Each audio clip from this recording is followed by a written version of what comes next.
Your first look at the day's top stories and the forewarned forecast. This is News 4 at 4. Some people started their weekends a little bit early, as you can see here. There is a 25-minute wait right now going into Canada. This is a live look at the Peace Bridge here. Andrew, good evening to you. Good evening. And thank you, everybody, for starting part of your Friday with us.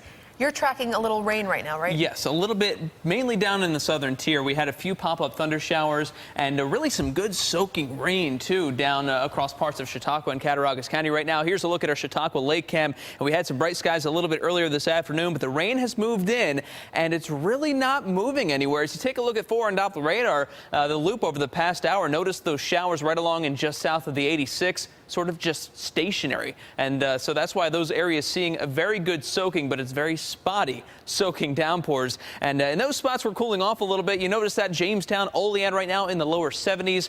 We're 83 here in the metro area with that mix of clouds and sunshine. Slight breeze out of the northeast, not too noticeable out there, but that northerly flow will keep temperatures in check as we head on into the weekend. Hey, if you're heading down to Coca-Cola Field tonight, even though a few showers are showing up on the radar, I'm expecting it to remain dry for the Bison's game.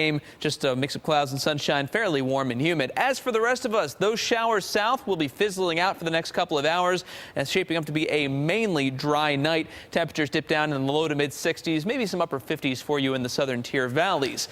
Now, coming up in my full forecast, so a lot to talk about as we look ahead toward the weekend. Both days I'm tracking the potential for rain. Also, I'll show you that 7-day. We're heating right back up next week. All that in a few minutes. Melina. Andrew, thank you. And you can get the latest forecast right in the palm of your hand anytime this weekend. Just download our Forewarn Weather app. It has the hourly forecast you can customize to your neighborhood and our live Forewarn Doppler radar. It is free for your phone or tablet. In your top 4 stories at 4, some parts of Florida are being asked to stop collecting blood because of the latest Zika fears. The FDA is warning effects of blood banks in 2 counties. There are 4 confirmed cases of Zika in the Miami area. Officials believe the virus was transmitted by Florida mosquitoes. This is a first. Now the FDA wants to screen each unit of donated blood to make sure it isn't affected with the virus. It uses essentially what's a DNA Xerox machine, or a RNA Xerox machine in this case, to amplify that genetic material to the point where we can detect it. To date, there have been over 380 cases of Zika in the state of Florida. President Obama pledged $5.6 million for mosquito control efforts. A San Diego police officer is dead. Another is hurt following a shooting last night. Officials say the officers were trying to make a traffic stop when they were shot. The officer killed is a 16-year veteran who leaves behind a wife and 2 kids. Officials say almost immediately after making the stop, officers called for backup. Officials aren't sure why the situation took a deadly turn. The officers were part of a gang suspension program. Police say one of the suspects was shot and is in custody. I also am seeing reports a second suspect surrendered peacefully not too long ago. And the Coast Guard suspended their search for a missing fisherman in Lake Erie. Crews were out on the water and up in the air for 3 days trying to find Giuseppe Reinhardt.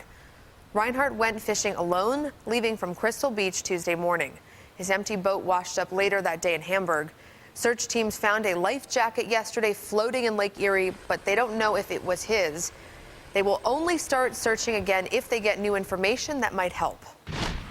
The Boulevard Mall in Amherst is now on the market. It's a telling sign of a trend that's taking place at malls across the country. News 4's Angela Christoforos takes a closer look at the trend. Angela? Melina, the Boulevard Mall was developed by Forest City back in 1962 and has been renovated several times since, including last year when Dick's Sporting Goods was added.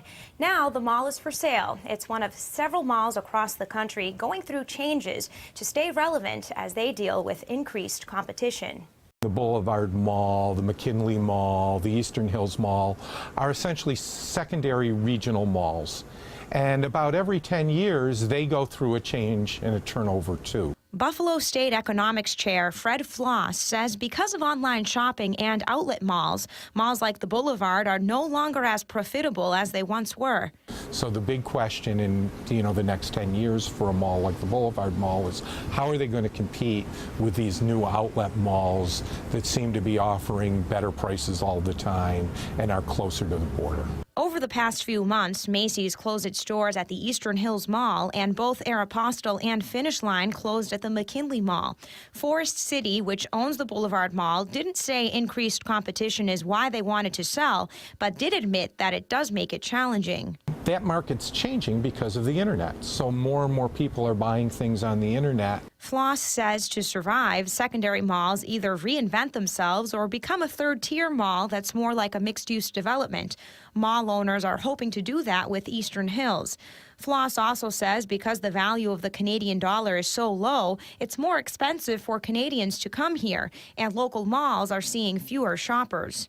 A lot of the secondary malls are going to see a contraction in their business. So this may be a good time actually to try to buy a mall because their value won't be quite as large. Floss says that when the Canadian dollar goes back up, he anticipates more Canadian shoppers will hit local malls.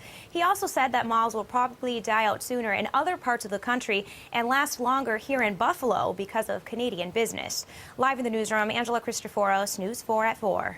Angela, thank you. It is that time of the year again. The Bills are back at training camp at St. John Fisher College in Rochester. It was a beautiful day for players to hit the field. This is all ahead of the first practice on Saturday. Several players met with the media today, along with head coach Rex Ryan and GM Doug Whaley. This is the second year they will be working together, and they say it makes the world a difference. We know how he runs his camp. We know what he wants on and off the field during camp, during the season, not only with myself, but with the players, with Birch, everybody around him. It's just we're growing. And we're growing as a family, and we're taking another step forward. And just the continuity is a big factor in us reaching the level we want to reach.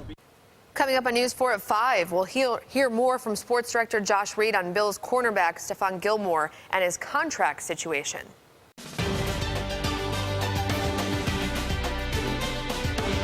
Hillary Clinton wowed supporters last night at the Democratic National Convention. She is the first woman nominated for president by a major party. Here's a look at some of the big moments at the DNC.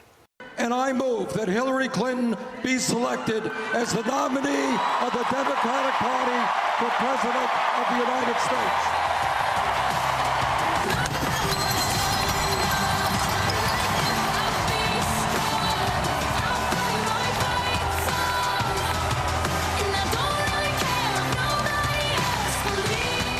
At stake in this election, my friends, is the very soul of America. And that's why in this election, I'm with her. And she is still the best darn change maker I have ever known. No matter how daunting the odds, no matter how much people try to knock her down, she never, ever quits. She's ready to fight. She's ready to win. And she is ready to lead. And so, my friends, it is with humility, determination, and boundless confidence in America's promise that I accept your nomination for President of the United States. So Hillary Clinton is officially the Democratic presidential nominee, and Donald Trump is firing back at Clinton after she took aim at him last night during her speech. I think we'll stay together all night because I don't want to really go home and watch that crap, okay? By the way, I thought our stage in Cleveland was much more beautiful. Presidential campaign. During Clinton's acceptance speech, Trump blasted supporters with 15 anti-Clinton emails. Most of the emails argued Clinton embraces free trade, open borders, and special interest groups. And after the speech, Trump tweeted calling her a captive of Wall Street and questioning her character. Earlier in the day, Trump refused to credit Clinton's unique role in history. I just don't know, frankly, how a person like this would be electable someday. And I think it's not going to be in the very distant future. You will absolutely have a woman be president. And I look forward to that. Reports show that the Democratic National Convention had much higher ratings than the Republican National Convention. And remember, you can find full coverage from the Republican and Democratic conventions on our website, WIVB.com. Next on News 4 at 4, satellite babies. We'll tell you who they are and why they're being shuttled between countries. Andrew? Annalena, I'm tracking a little bit of rain this afternoon down in the southern tier, but tracking a disturbance also heading our way, and that'll increase our rain chances for the weekend. I'll tell you all about it, and I'll show you the models coming up in my full 4 and forecast in a few minutes.